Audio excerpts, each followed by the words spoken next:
It's all about the Macro Productions. What does the goddamn line say, Tony? Please do not use gendered language. Then what? I'll be arrested, put in airport jail? Look, you're going completely sideways, man. It's a big club, and you ain't in it. How dare you? Mr. Speaker, the President of the United States. I'm Chris Hansen with Dave on NBC. Jack Marius Tack Theratrix. Hi, I'm Spartacus. Jackson, Sacramento, he, him. Steven Seagal. Sex offender guy. I'm Keith Morris. This is Muammar Gaddafi. I'm Rick James, bitch. Sorting through the lies. The hijacker's passport was found blocks from the World Trade Center crash site, if you can believe that. We cannot track $2.3 trillion in transactions. And uncovering the centuries-long plan for world domination. Learning about Cuba, having some food. Let's talk about Chinese people. Have you ever been in a Turkish prison? Swangles in Fort Lauderdale. I have sent 6 of my Libyan missiles to blow up the Sears hardware department. Nothing could be more fun than jumping off a cliff with 2 German bisexuals. Oh, you English are so superior, aren't you? Thank you, comrade. And now, Macroaggressions. That's what assholes call it. With your host, Buddy, I don't know who you are, but you're about to get chlamydia. Charlie Robinson. Hey, Whitey, where's your hat? You want to drop the blame on Charlie and say it's all Charlie's fault. He was a retard. I get some goddamn diuretic.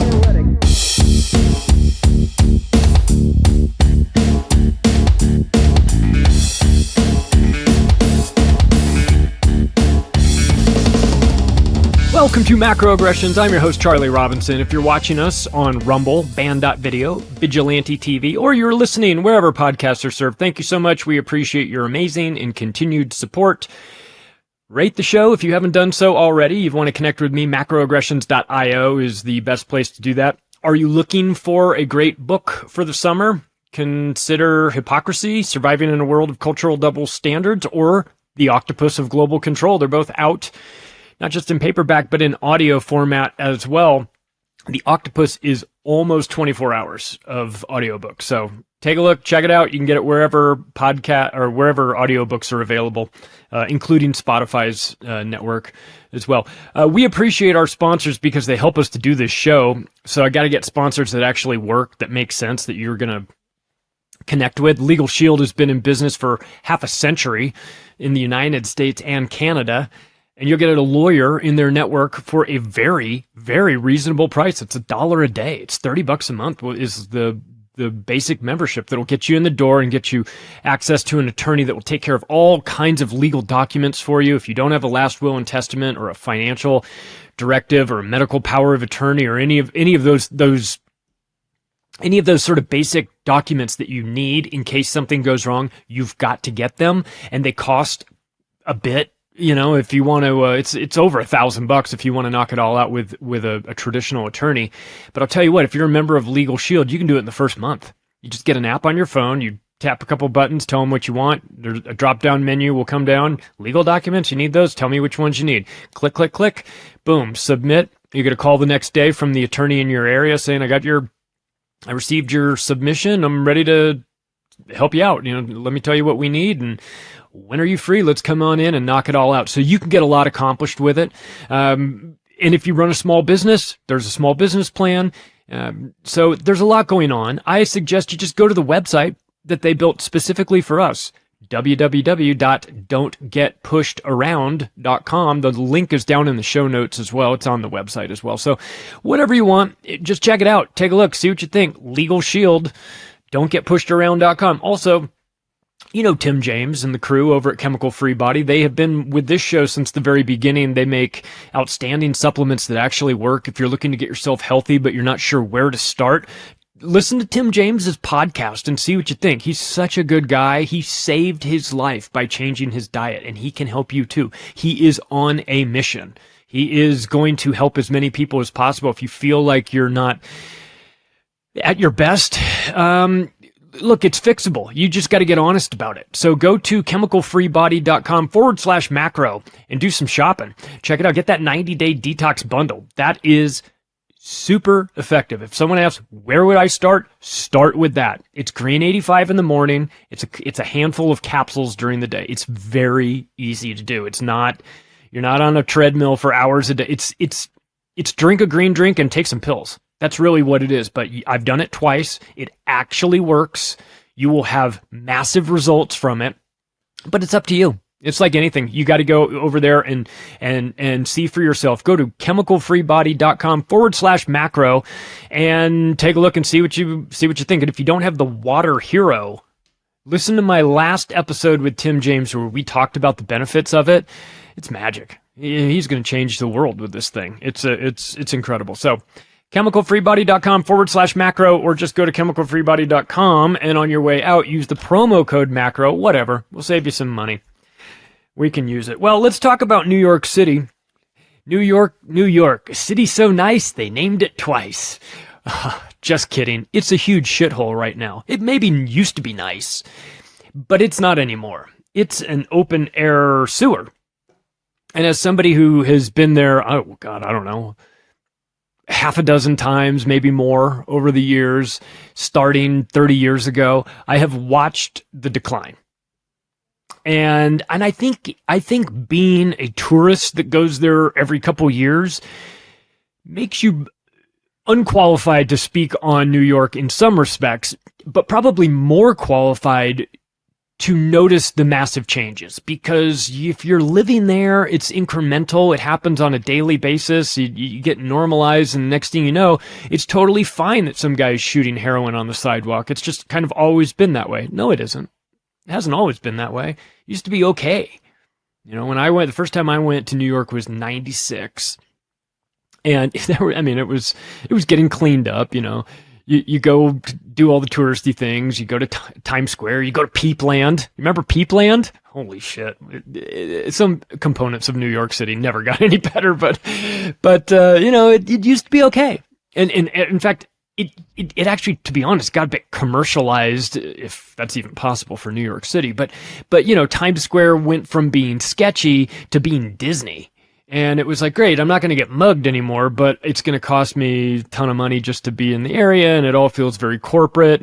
And so maybe there'd be a common ground if you could meet somewhere in the middle where it's not all Applebee's and ESPN zones, but also you're not, getting robbed as well. Like, I don't know, a middle someplace.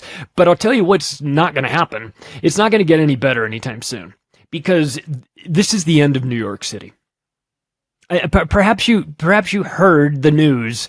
You don't have to live in New York City. I mean, it's funny because they had a primary, a Democratic primary, and it's a Democratic primary. You might as well just be the election, because New York City is so left-leaning that whoever wins the Democratic primary is going to win the election when it eventually happens. But so there was an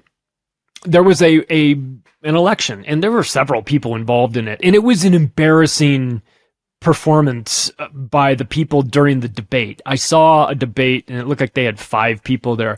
It was like, who can tongue Israel's balls the greatest? You know what I mean? That's what it was, like a contest to see who could fillet Israel harder than the next person. It was gross and disgusting, but right on brand for New York City, of course. And you can't win an election unless you talk about how you're going to save the Jews, or you're going to combat anti-Semitism, and how it's the greatest threat RFK Jr. told us that anti-Semitism is the greatest health threat facing Americans these days. So, it must be true. He would never be compromised by his previous behaviors or anything like that. Wink, wink. So, in the end, it was basically a 2-person race. I guess the others didn't make their case for how they were going to put Israel on a pedestal or something, and so they were eliminated. In the end, it came down between a Muslim socialist named Zoran Mamdani and an Italian Zionist, former New York Governor Andrew Cuomo. Boy, who wins in a race between Muslim socialist and Italian Zionist? I don't know. I think everybody loses. That's what I think. I think there's no way to win in a situation like that, because either way, you're going to see, well, you're either going to see a continuation with Andrew Cuomo, and Andrew Cuomo in no universe should be running for additional offices. He should be in handcuffs.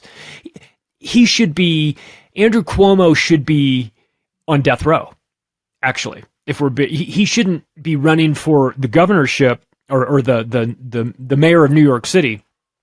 He should be in handcuffs getting one meal a day through a slot in his door on a countdown until the executioner comes for what he did, for the people that he fucking murdered in New York with his COVID policies.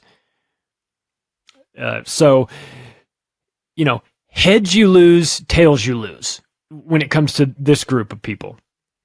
And you know what? To the residents of New York City, you get what you deserve. I don't want to hear any complaining when it all goes wrong. And it's going to go wrong. It's going to go stupendously wrong for you. But I don't want to hear it. I don't want to hear, I think we've made a mistake. I can't believe he's doing this. This dude has been crystal clear about what he intends to do. Now, whether or not he's able to accomplish it, that's a different story. But let's be clear about what's going on. So what we're going to do is we're going to talk about this guy, Zohran Mamdani, right? We're going to go through who he is. We're going to talk about what his policies are.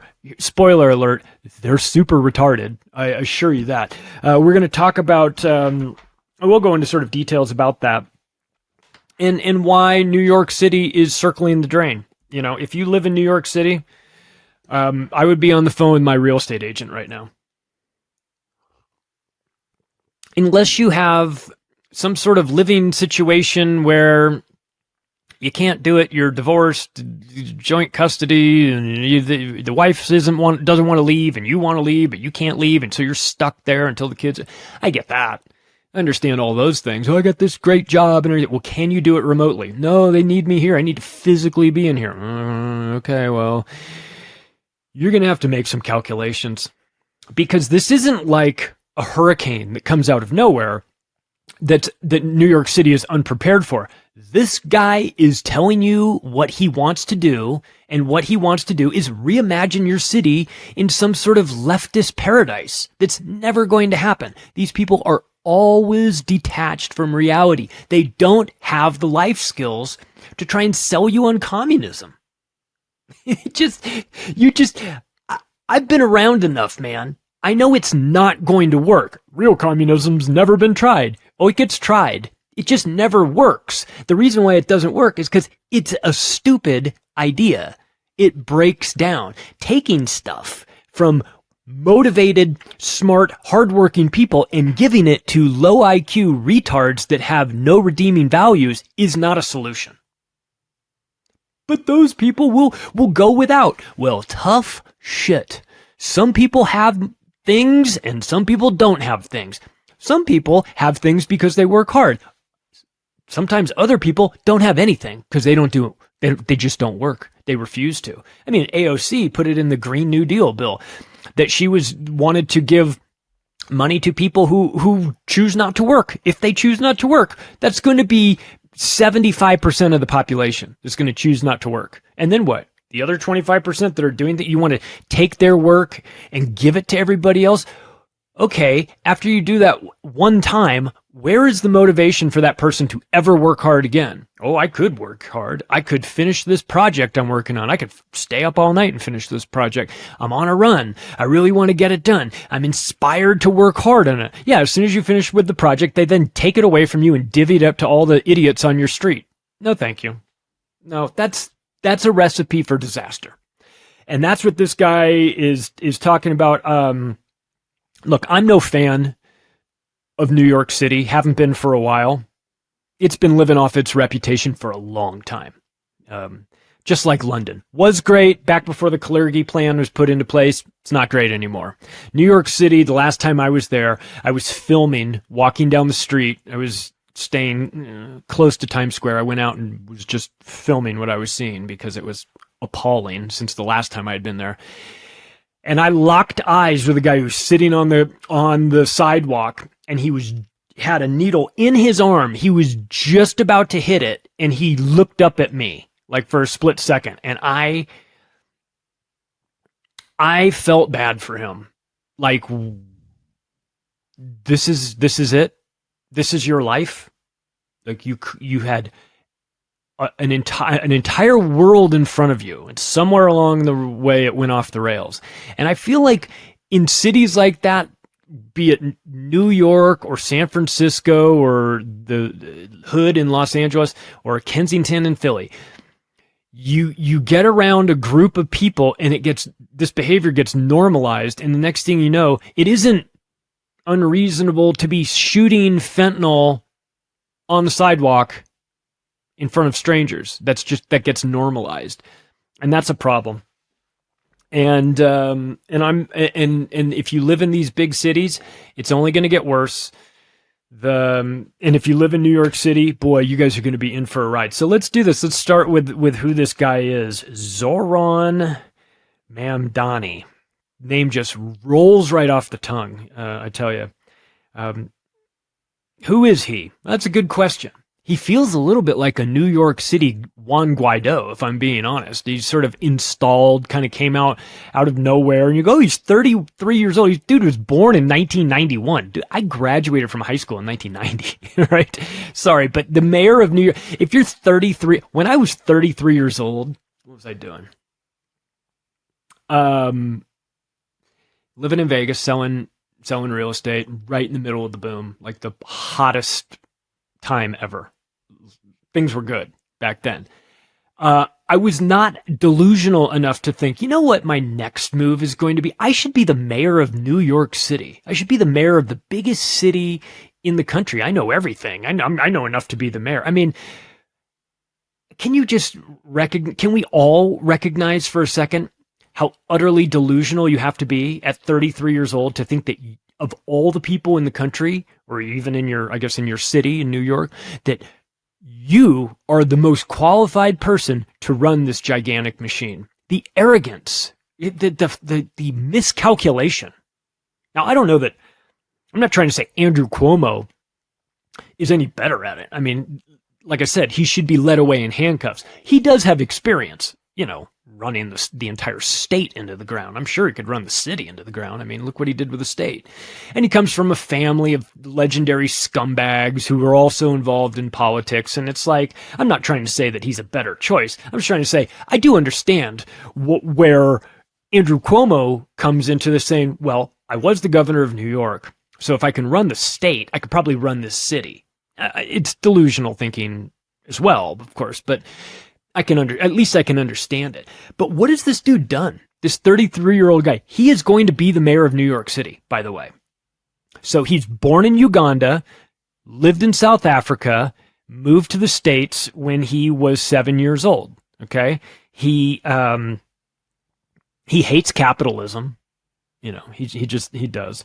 And his parents are, his dad worked as a high-ranking teacher in Columbia University, a professor at Columbia University, and his mother was like involved in the arts, director of some sort. They were well established. They were making money. This wasn't one of these. He talks about, I connect with my third world roots because I by watching them, but I eat with my hands just like my third world. Bitch, shut up. You do not. You grew up in wealth. You grew up in New York on the Upper West Side with your father as a Columbia professor. Like, this idea that you are sitting around in some deep Asian knee squat, eating bugs with your fingers is fucking delusional and preposterous. And frankly, I'm insulted that you would lie and try and sell yourself as some man of the people. You are not.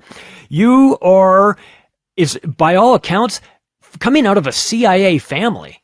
If I'm being honest. I mean, moving around Uganda, South Africa, New York City, working in academia, and then all of a sudden this kid at 33 years old, I mean, you're a kid if you're going to be running New York City at 33. Come on. What have you done? Like, it'd be one thing if you're like, I have built 4 publicly traded companies just in my 20s and spun them all off and massively successful. You go, well, okay. What have you done? Well, would you like to know what his qualifications are? Because they're utterly worthless, I assure you. He has a degree from the far left, I'd say leftist, Bowdoin College, that he got in 2014. Now, he grew up in Uganda, and then he moved to America, and now he went to college, or he went to college and graduated in 2014. Do you know what his major was? African Studies. This would be like if I went to the University of Uganda and my major was American Studies. You'd go, boy, that degree is utterly worthless. This is good for pretty much nothing. So he has a degree in African Studies, which maybe qualifies him to work at Starbucks, which is a great start for this. He worked as a housing counselor. Huh? You mean, because I worked in real estate for 25 years. I've never heard of a housing counselor before. You mean a real estate agent? No, you're not a real estate agent, because if that, you'd have to get licensed. And this guy clearly didn't get licensed anything. They said, well, I looked into what a housing counselor was. Well, what happens is that the people that he works with keep getting, thrown out of their apartments because they're shitty tenants, and he was helping them find other places to live. So that's his qualifications. But don't worry, everybody, because it's not all doom and gloom. He does have one thing on his resume that makes him uniquely qualified to be the mayor of New York City. He was a hip-hop producer. Sort of. Kind of. He produced like a couple of songs, and these songs were used in, did you remember seeing the movie they were in? Oh, wait, you probably didn't see it. It was a documentary made by some woman in Uganda. That, you guys don't get that album? Oh man, it was so awesome. I remember, this is one of my favorites. So his background is questionable. His family's background is questionable. Maybe he's not. Maybe they weren't in the CIA. I don't know. But when I see a lot of movement around like that coming out of Africa, socialist background and everything, I go, oh shit, is this the new Barack Obama? Whose school records are all sealed and nobody has any recollection of him, any of these schools that he went to? Is that the situation that we've got going on here? Well, so he is in politics. He has been in politics since 2020. He was elected to the New York State Assembly during COVID 1984. That would be the year 2020 when everything was wonky. He went in there and beat some guy who had held that position for 4 terms. It took months to count the votes, which is what you do when you're cheating, of course. And then magically, this guy who, I mean, he had to have been 29 at the time, came in and won and became New York State Assembly. And his region is Astoria and Long Island City, which, if I recall correctly, are shitholes. So he's been in charge of 2 shitholes and wants to add a 3rd to his list. He was reelected without opposition in 2022 and 2024, which is, I don't know, kind of questionable. Why isn't anybody running against him? They're not. So he's like, look, I won it in 2020, I won it in 2022, I won it in 2024. Dude, you were running against a dead person in 2022 and 2020. Literally nobody ran against you. So like, easy on the victory lap, pal. Like, stop, don't dislocate your shoulder by patting yourself on the back for winning a election against nobody. I mean, this is crazy. He was endorsed by AOCIA and by Bernie Sanders, which is not a great endorsement. But I guess if you're a socialist retard, you go after the other 2 socialist retards that you can get your hands on, and that's two of the most disingenuous people in politics. AOC, who quite literally answered an ad campaign looking for actors to be politicians, which is why she has won. And Bernie Sanders, a embarrassment to the United States, who, if you've ever given money to Bernie Sanders, you should demand it back. He's a fraud of the highest order. He talks about socialism and how it's the savior and how capitalism is so bad. He owns multiple houses. He flies around in private jets and does all this stuff. He's a fucking hypocrite like the rest of them. Just a gigantic hypocrite. And by the way, if you're a socialist, your ideas are stupid. Okay? It's not for me to explain why they're stupid. You have to explain to the rest of us why you think they're not. Okay, we're done with this conversation. The conversation about whether socialism works has been had plenty of times. It doesn't work. If your sales pitch is that you want to install socialism on the rest of the people, I can tell you exactly how that's going to end. Either in starvation or piles of bodies. That's how it ends. Okay. He participated in a hunger strike with taxi workers. Oh, you're a regular Bobby Sands, aren't you?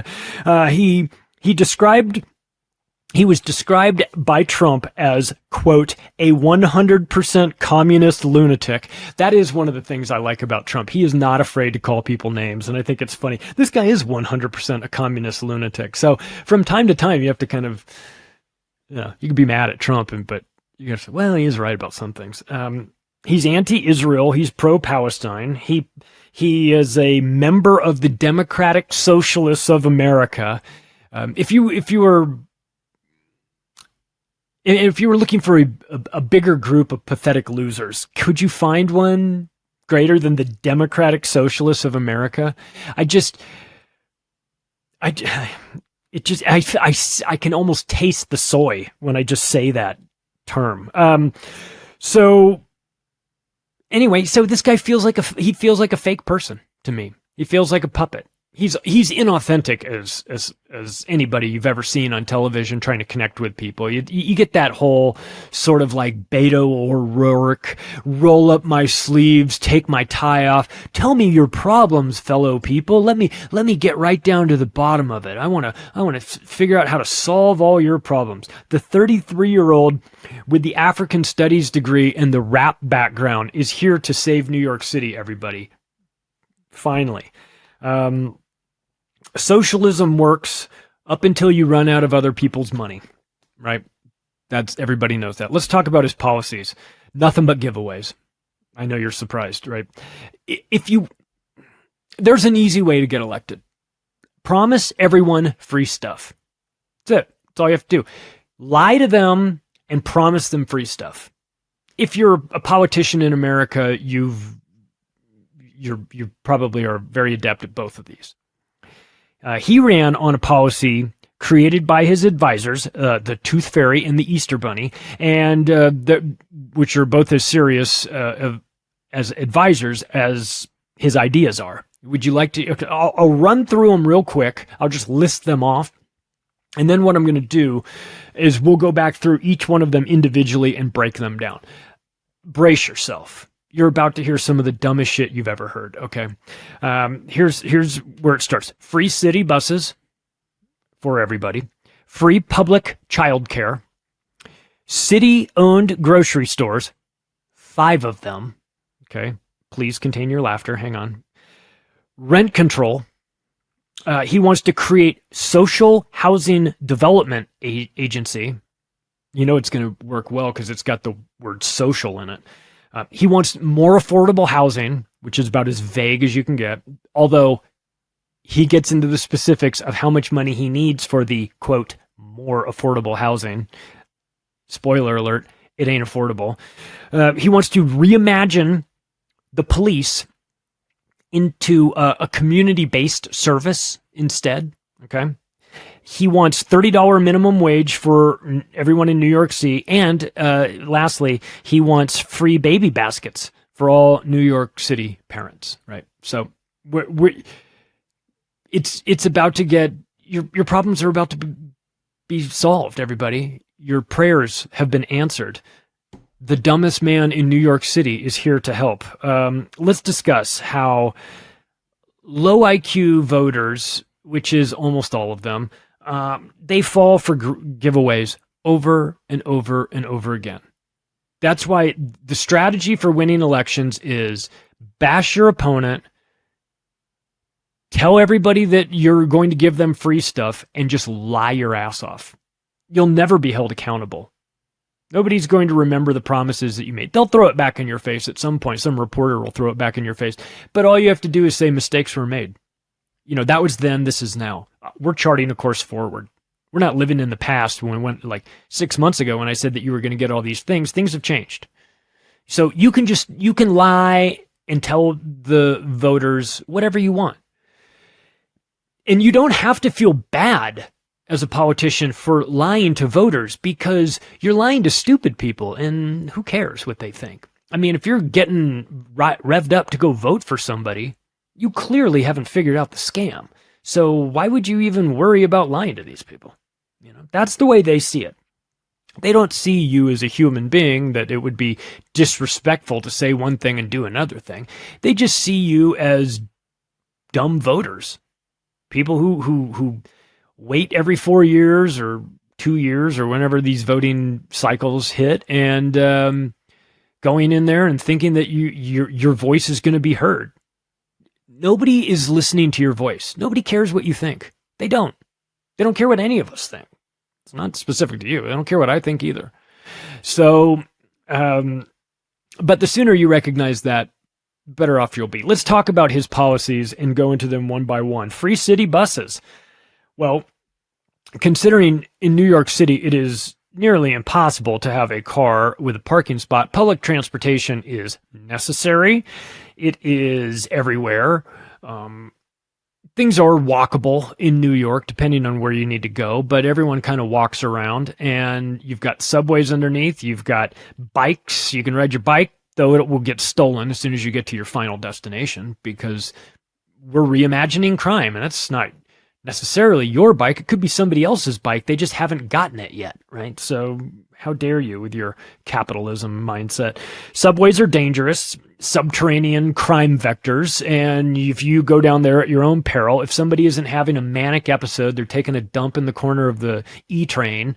So, you know, you go into this, it's like Pirates of the Caribbean. You just go, as soon as you go down those steps into the subway, you are in an adventure. And you better be armed or something.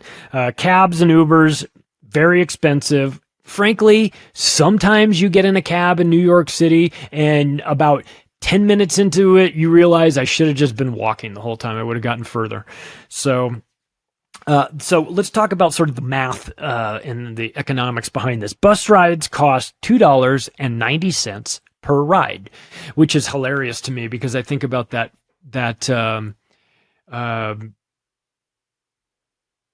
the ferry that went across from Hong Kong to Kowloon, and how we could get on that for $1 Hong Kong dollar, which was which was like 12 cents.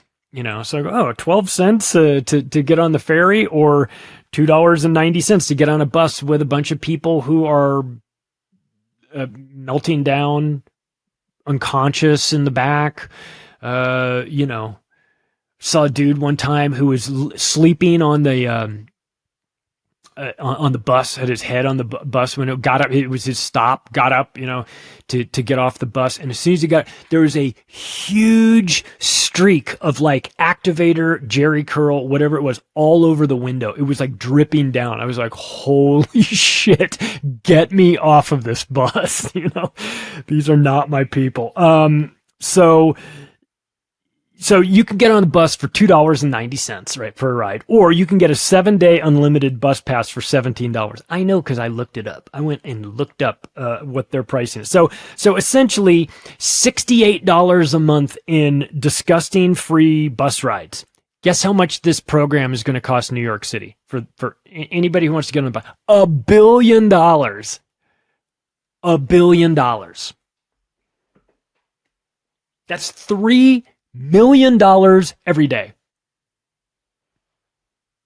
for free buses. Let's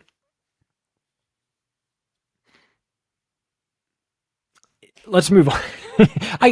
So I can maybe understand this. Maybe. You would have the $1 billion. See, here's the irony, is that if you actually crack down on people jumping the turnstiles to get on the subway, and you made it like they do in other countries so that you can't do that, you would easily have the $1 billion that you could spend to cover this. But of course they won't do that. That's logic and reason and practicality, and it has no business in a socialist paradise like this. Let's talk about his idea for free public child care. Every kid, what could go wrong, right? Free health care, free government health care free government babysitters for your kids, ages for every kid, 6 weeks old to 5 years old. They estimate that this genius idea of government babysitters for your newborn child is going to cost $5 billion. $5 billion for this program. Which means it's going to cost $10 billion. Yeah, let's be honest. If they say that this dumb idea is going to cost $5 billion, then you know it's going to cost a lot more than that. They never explain how they are going to accomplish this. But they swear that it's super easy to do and that all they need is $5 billion and they're going to make it. I mean, what about, we've done episodes on the schooling in New York City. Remember that? When they couldn't find anybody to take the jobs to be teachers there because they're like, we need you to speak multiple languages. They're like, how many languages are being spoken at this school? Over 20. So if you don't speak some obscure African dialect, then good luck connecting with these people. So free public childcare for every kid in New York City from 6 weeks old to 5 years old is only going to cost $5 billion or some sort of multiple of that. They don't explain how they're going to do it. They don't talk about who's going to be providing the child care. They just magically wave their wand, and with socialism, all the problems just get fixed because they want them to be fixed and because it's magical thinking time. So let's move on to city-owned grocery stores. Brace yourself.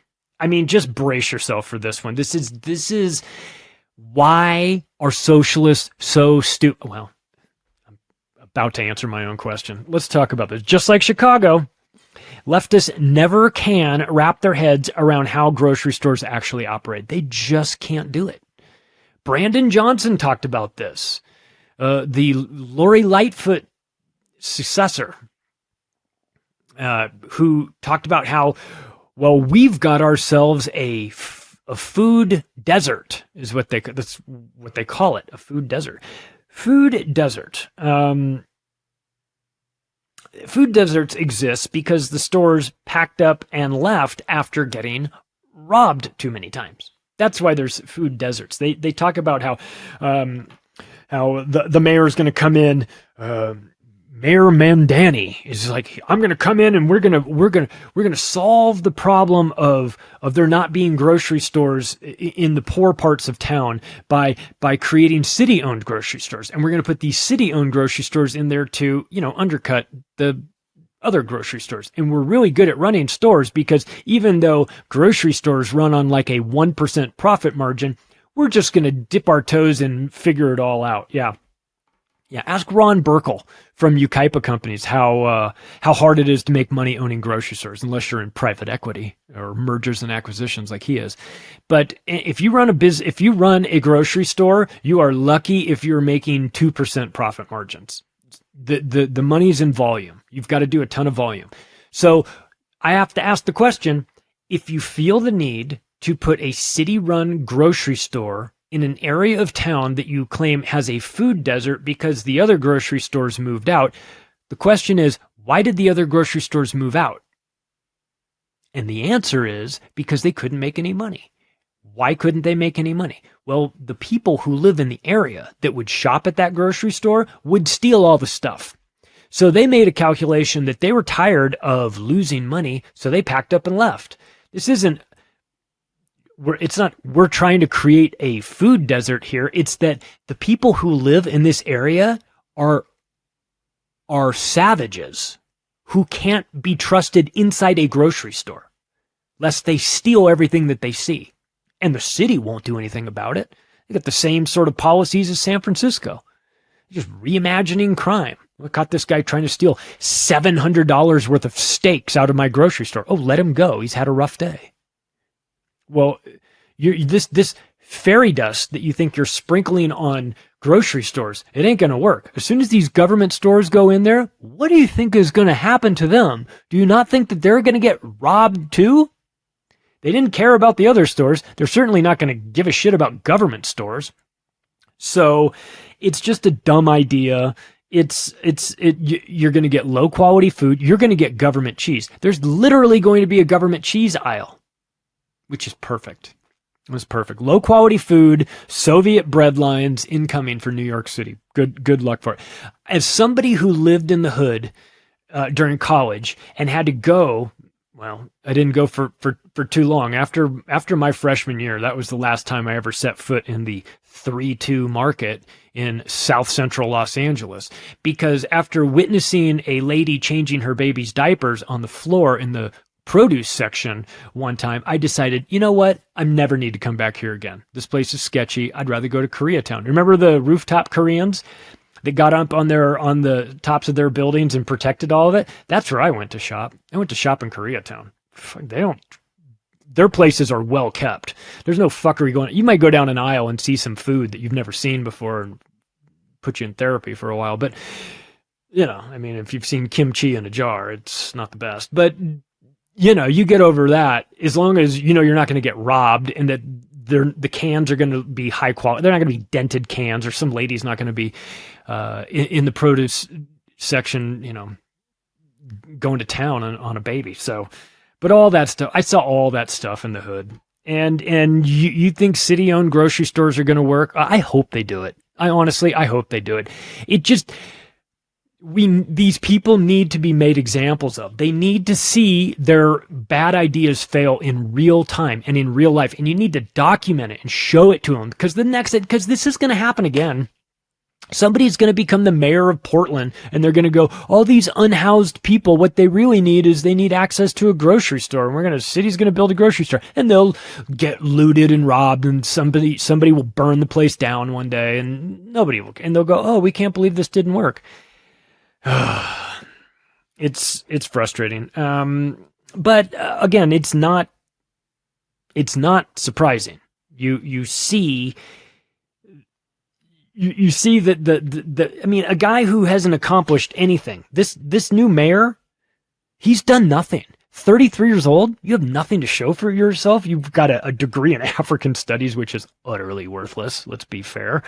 You were a housing counselor and kind of a hip hop producer. Dude, I mean, why don't we can we just bring in somebody who's got a successful TikTok channel instead? Because if you're going to be a African studies housing counselor, hip hop producer, can you at least be a good one who has like a big audience? I mean, if you had a big audience, you're like, I'm the best housing counselor you've ever seen. Okay, fine. Let's talk about that. But this feels completely artificial to me. Like, this guy, I have questions about who this guy is. Anyway, we'll move on. Let's talk about rent control.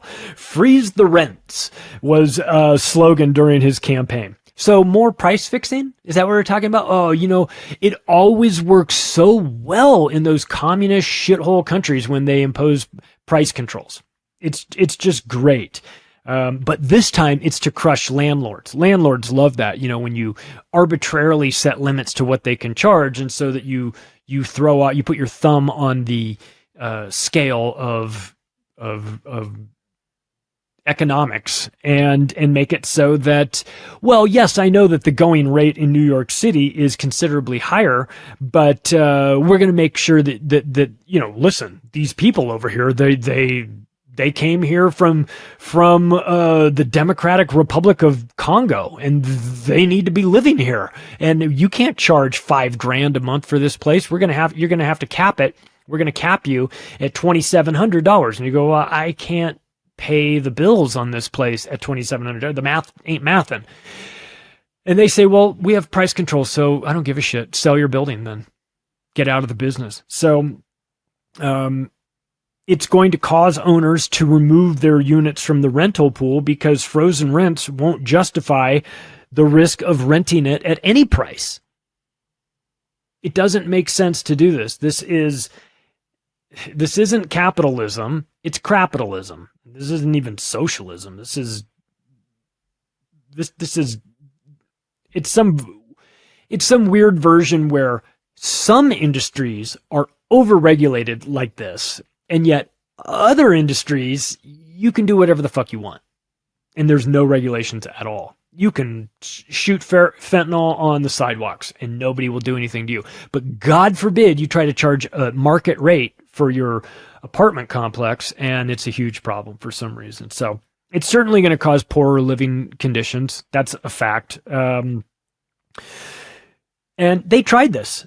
By the way, they tried this in the 1970s in New York. Building revenues didn't cover the apartment operating expenses, and then the governments, in the city governments, don't get any taxes from it, and then they go bankrupt.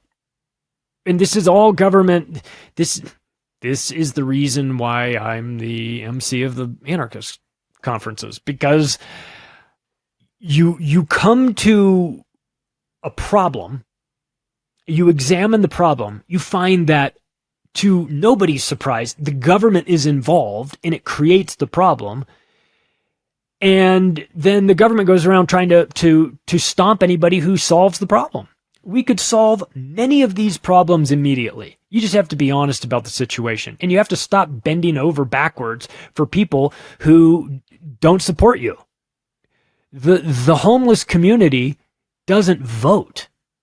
I mean, even just as a political calculation, I just will never understand this, because I know they're not compassionate people saying we got to take care of the homeless because it's the right thing to do. I could get on board if they said we have to take care of the homeless because it's the right thing to do.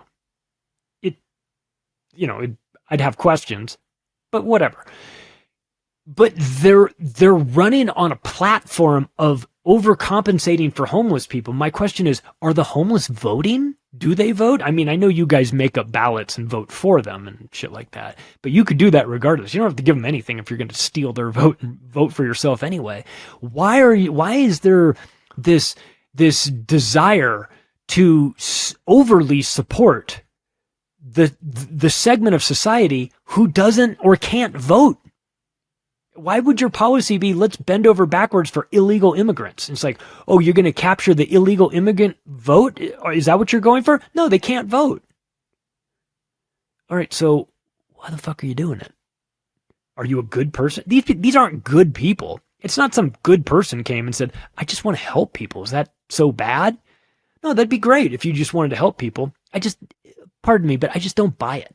When the socialist guy who's done nothing in his entire life all of a sudden magically comes to power and starts talking about how he's going to sprinkle billions and billions of dollars around the city to reimagine life in New York, I mean, I have questions. Let's continue on the rent control thing, but to his next segment, which was more affordable housing. We need more affordable housing, don't you know?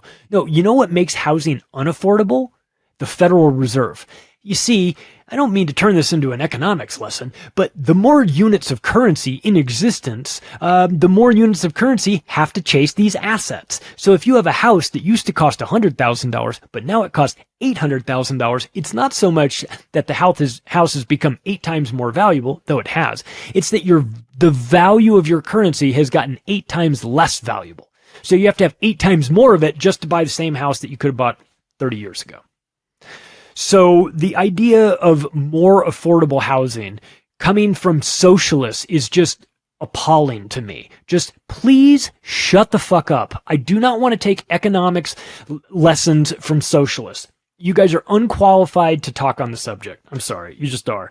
It's Manhattan. It's built out. Where the fuck do you want to go? You want to do like build the Hong Kong airport on like reclaimed land from the ocean? Are we going to start building out islands off of Manhattan? Where do you intend to put this affordable housing? It's Manhattan. Have you been there? It's an island. There's a limited space.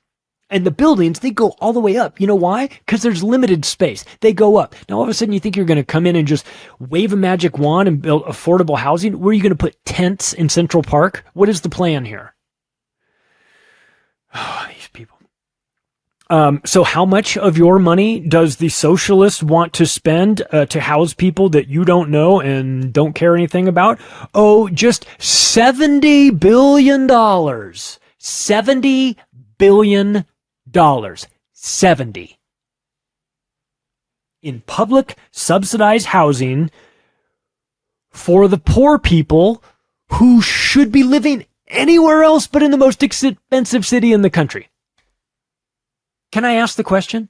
You decided that you're homeless. Why do you have to be homeless in New York City?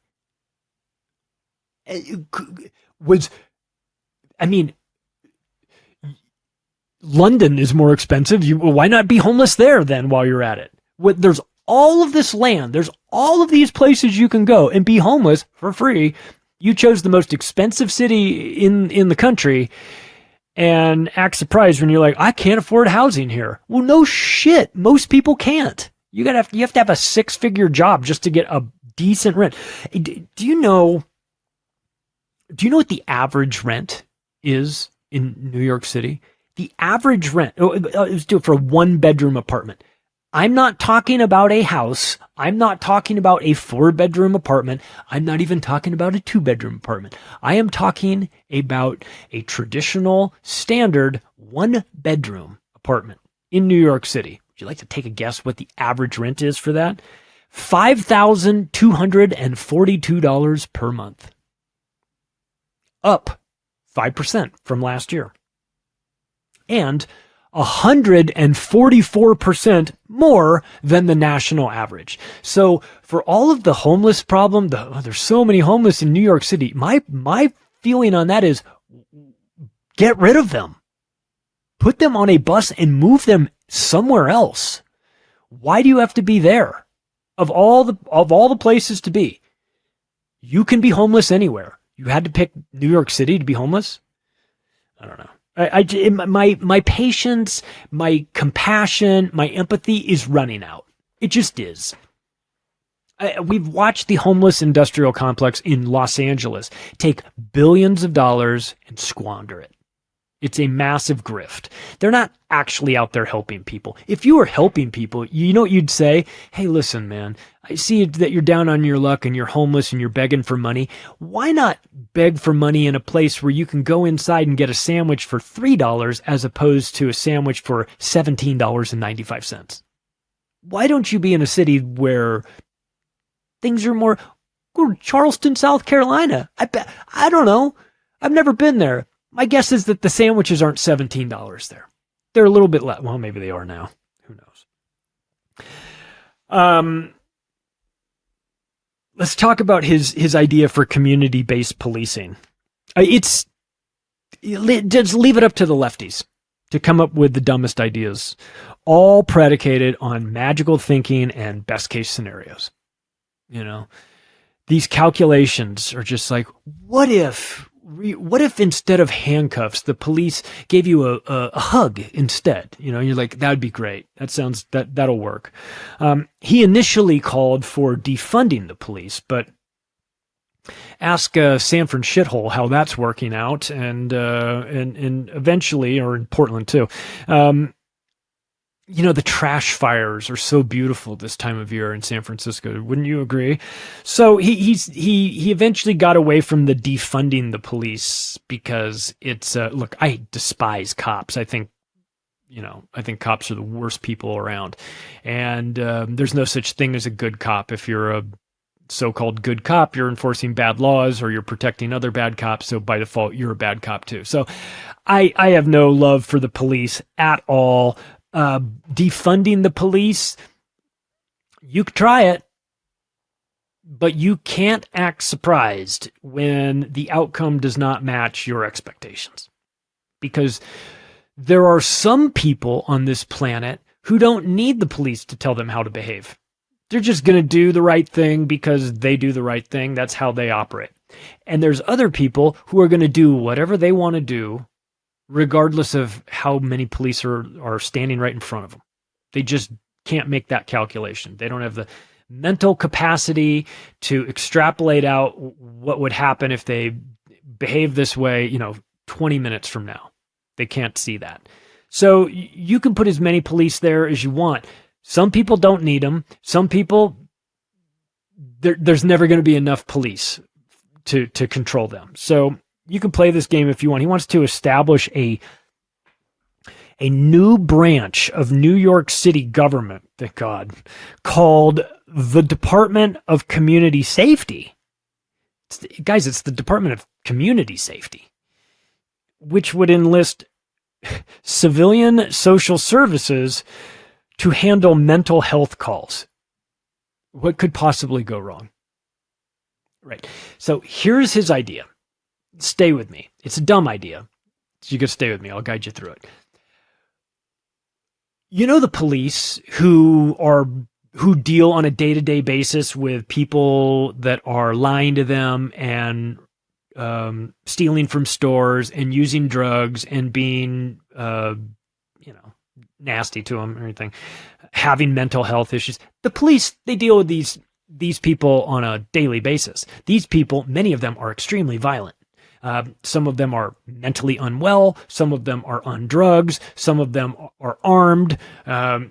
Some of them have been in prison or have, are frankly headed back to prison. Some of them are illegals and nobody knows who they are. Some of them are, unhinged. So what we're going to do is he wants to have the police say, how we're the most qualified to handle these calls. When you get to, there's a guy in the street with a knife, he's acting crazy. He's talking about how he wants to, he's got to get all the cheese from the moon, and he's talking to his shoe, and you go, holy shit, this sounds crazy. Let's get the police. They go, no. Let's have the civilian social services lady go over and talk to this gentleman while he's in the middle of a mental breakdown. Let's have her go and reason with him and settle him down as he guts her with his knife. That's what will happen, right? This is, I almost want to see this play out. I almost kind of want all of these policies to get enacted and for New York to just come apart at the seams, and so that people will finally get it through their heads that these policies are dumb and that they're never going to work. He wants to give crisis management systems 275% more money, which is generous of him. Do you know how much it costs to house? I mean, that's the question you're never going to get. But Rikers Island, have you heard of it? It's a big jail system right outside of Manhattan. And they have a variety of different facilities there. They have one that's a psychiatric facility. It costs to house one inmate in the psychiatric facility for 1 year, for one inmate, it costs $500,000. $500,000 per crazy person in this facility. Why are you spending that? First of all, how are you spending that much money? And second of all, why are you spending that much money? You can't make a calculation. I mean, maybe I'm just not as nice as the rest of these people. I would take one look at this on a spreadsheet and go, nope, we're not doing that anymore. Well, don't you want to house these people? Oh, sure. We need to house the crazy people somewhere, but not for $500,000 a year per person. Are you like... Surely you can't come up with a better system than that, right? So what this is, the program would station, quote, mental health specialist teams across the city at 100 different subway stations. I'm assuming they mean mass transit subways, not sandwich shops, but I could be wrong. $1 billion for the program. Just taking it out in the parking lot, piling it up, pouring 5 gallons of gasoline on it, and lighting it on fire. That's what you're getting. You're going to station mental health specialist teams at subways, and this is going to solve the problem. What are the chances that somebody from the mental health specialist team gets thrown on the tracks in the first week? I'm going to say, if we could bet on this, let me inject something in here. If DraftKings could come up with a way to bet on this shit, that might be a different story, because I would most definitely take a 2-team parlay of somebody getting pushed into the tracks in the first week, along with, these mental health specialists having to clean up just random piles of shit from the people that are unhoused and dumping in the subway stations, which, by the way, happens every single day. It's just a law. It's Mad Max down there. It's funny. You go in the subterranean realm in Tokyo and it's spotless and the people are nice and, and everyone's getting in and on their trains, and there's stores down there, and it's like a whole nother world there. And it's amazing. It is not that way in New York. Oh, it's a new world underground, but it's like, you're just like a little bit closer to hell down there. So he claims, this is he, the Muslim socialist future mayor of New York City, claims that pulling cops out of the subway will save money and overtime because he's not going to be wasting their time on mental health cases, which there were 175,000 calls last year for mental health incidents. And what he said is that, it would be best if we didn't have the cops dealing with the super dangerous, mentally ill guy swinging a sword in the middle of the street.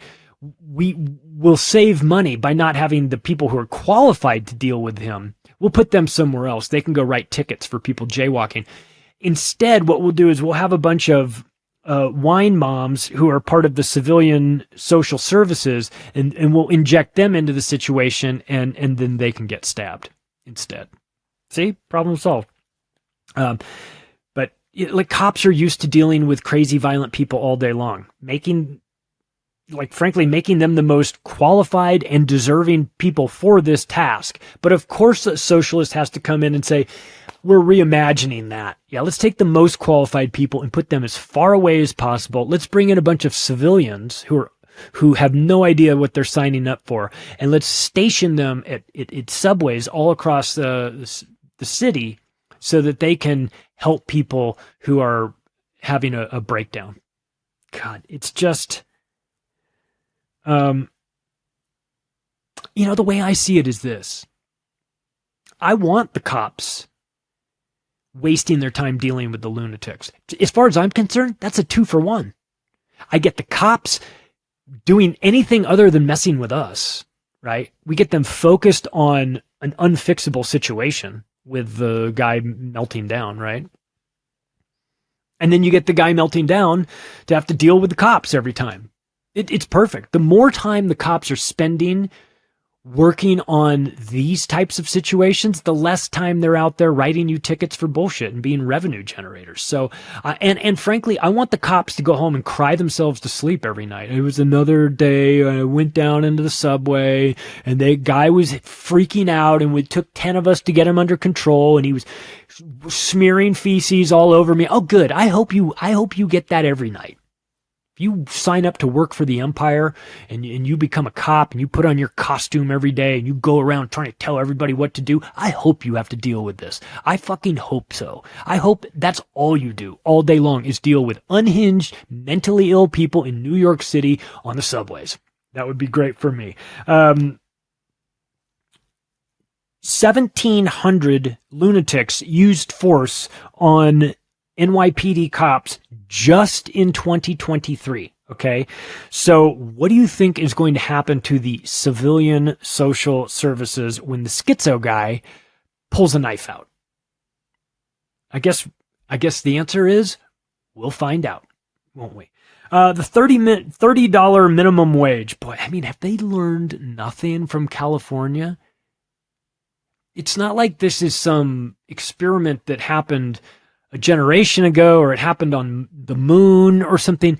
New York and California, there's a well-worn path between the two. You can easily get there on a jet plane. You can just get a ticket and go. Nobody from New York went to California to see if any of these ideas were going to work, because the $20 minimum wage for fast food workers has certainly done something. You know what it's done? It's closed hundreds of fast food restaurants. Exactly what I said would happen. Not that I'm some super genius or anything. I just can count. Just understand math, a little bit of economics. Not surprised at all that the fast food minimum wage of $20 was unsuccessful. You're going to get replaced by robots. We know that. If you're working in New York City and the minimum wage is $30, let me ask you something. What do you think is going to happen to the stores there? Nobody's going to be... Everything is going to go up in price because everybody there has to raise their price. By the way, do you know what the current minimum wage is in New York City? It's $16.50 an hour. So you're talking about almost doubling it. And businesses cannot manage the costs of labor doubling in 1 year. It's economic suicide. But of course, he's a communist. His degree is in economic suicide, or was it African studies? I forget. But there's going to be a doom loop incoming. Look at San Francisco. Look what happened there. By the way, in Los Angeles, they have also issued a minimum wage. I think it's $36 an hour, if I'm not mistaken, inside the hospitality industries that are associated with the Olympics. So they're doing that as well. A bunch of the hotels that had sort of earmarked themselves as being vendors for the Olympics, after they did that, they just went, we're out. Sorry, take us off the list. We're no longer interested in this. So when the state gets involved in setting minimum wages, it never ends well. By the way, the minimum wage should be $0, just so you know. Let's wrap up with this. Finally, there was one other bonus issue that I saved for last. I'm not even going to go into a lot of detail about it. I'm just going to tell you what it is and let you go on your way. New York City wants to spend $65 million to provide gender transition surgeries for all New York City residents, including minors. Sex change for kids in New York City. Move out while you still can. Hey, if you like this episode, you can take the additional step right now of sharing it with your friends and family. Bookmarkactivistpost.com, naturalblaze.com. If you want to connect with me, macroaggressions.io is the website. Thanks, everybody. I'll talk to you again soon.